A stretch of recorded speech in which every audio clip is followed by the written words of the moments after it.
హైదరాబాద్ లో జరగబోయే మనీ మంత్ర money manifestation classes కి ఇప్పుడే కాల్ చేసి రిజిస్టర్ అవ్వండి.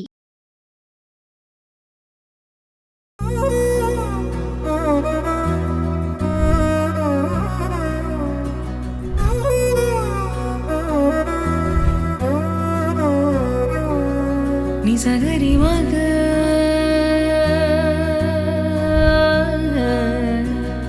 ఈ గో మహాలక్ష్మి ఆశేష హిమాచలం నుంచి కన్యాకుమారి వరకు 5158 కిలోమీటర్లు పాదయాత్ర చేసింది.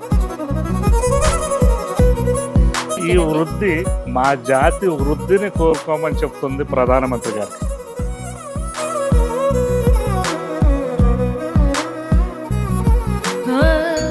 నమస్తే అండి.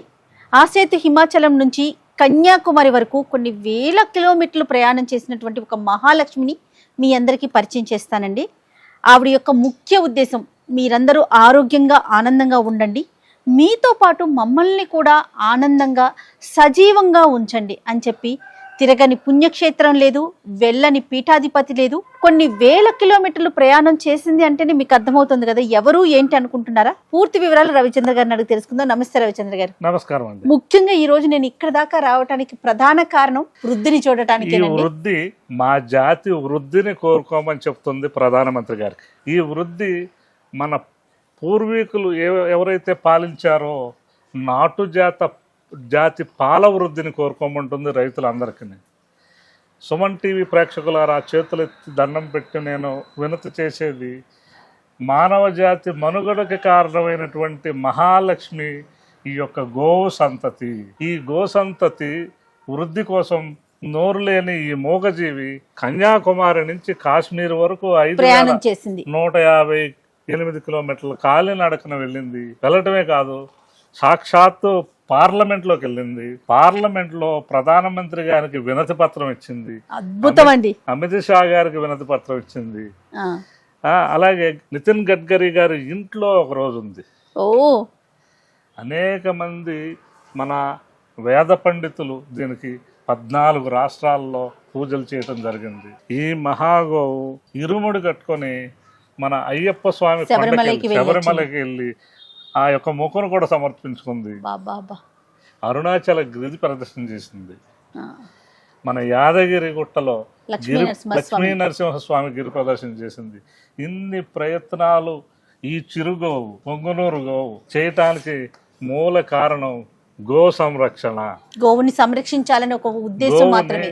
జాతీయ మన యానిమల్ గా, జాతీయ పశువుగా గుర్తించాలి అని చెప్పేసి వినతి పత్రాన్ని తీసుకొని ఇంత సుదీర్ఘ ప్రయాణం గురుస్వామి బాలకృష్ణ స్వామి గారి ద్వారాగా ఒక బృందం చేసిన నిరంతర కృషి, ఆ మహానుభావులు అంత కృషి చేశారు వీటి గురించి. ఈరోజు మనకి ఒక ఉదాహరణ చెప్తాను. మా ఇంట్లో నా చిన్నప్పుడు అనేక పశువులు ఉన్నాయి. అనేక పశువుల మందల్లోనే మేము పెరిగాం. ఈరోజు మా ఊర్లో, మా ఇంట్లో ఒక పశువు లేదు. ఇదే పరిస్థితి పల్లెటూరులో ప్రతి గృహంలోనూ ఉంది. అవును. మన పశు సంపదని మనం నాశనం చేసుకుంటే రేపొద్దున్న మనకి ఆహారం ఉత్పత్తి ఎలా జరుగుతుంది?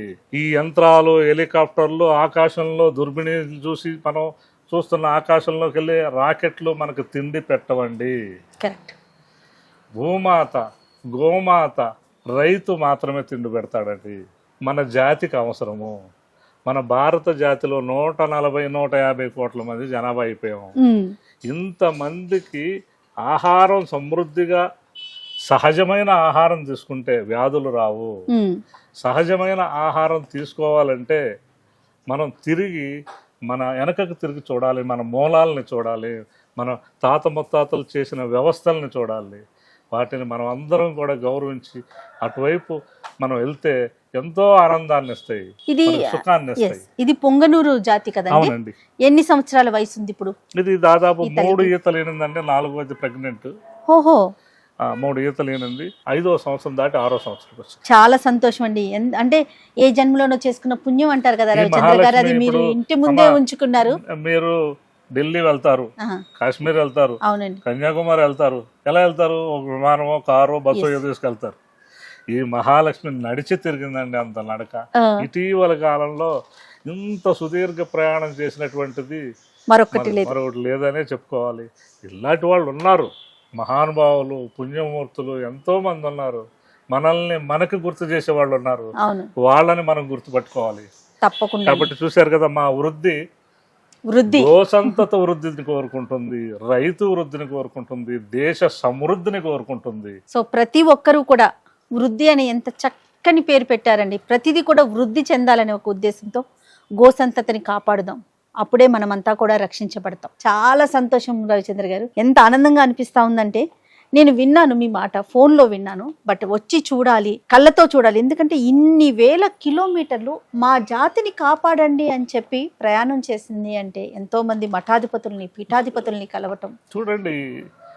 చాలా గొప్ప విషయం అండి. భిన్నత్వంలో ఏకత్వం ఉన్న దేశం మనది. అవును, అనేక రాష్ట్రాల్లో అనేక భాషలు, అనేక సంస్కృతులు, అనేక కట్టుబాట్లు, ఆహారపు అలవాట్లు రకరకాలు, వీటన్నిటిని చూసుకెళ్ళింది.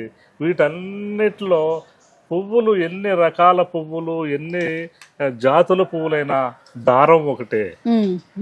ఆ దారమే మన సనాతన ధర్మం, గోమాత. ఎస్, గోమాతని కాపాడుకుందాం, గోమాతని రక్షిద్దాం. చాలా సంతోషం అండి. నమస్కారం. నమస్తే.